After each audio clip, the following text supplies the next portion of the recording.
दक्षिण मुंबईतील वाहतूक कोंडीच्या समस्येवरती उपाय शोधण्यासाठी बेस्ट बसने 23 जुन्या मार्गांमध्ये बदल केले आहेत.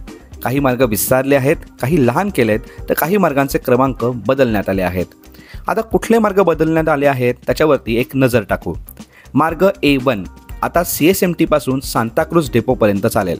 आधी तो इलेक्ट्रिक हाऊसपासून सांताक्रूझला जात होता. मार्ग A6 आता बॅकबे डेपोपासून टाटा पॉवर सेंटरपर्यंत हा मार्ग वाढवण्यात आला आहे.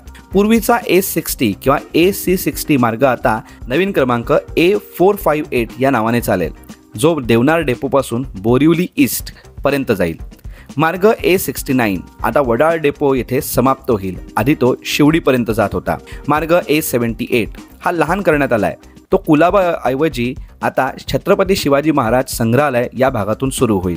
बेस्ट प्रशासनाचं म्हणणं आहे की या बदलांमुळे बेस्टची वाहतूक सुलभ होईल, वाहतूक कोंडी कमी होईल आणि ज्या भागात प्रवाशांची संख्या जास्त आहे तिथे सेवांची वारंवारता म्हणजेच फ्रिक्वेन्सी वाढेल. हे पाऊल शहराची उपनगरे, व्यावसायिक क्षेत्रे तसेच निवासी भागांना चांगल्या प्रकारे जोडण्यासाठी उचलण्यात आले आहे, असं बेस्ट प्रशासनाचं म्हणणं आहे.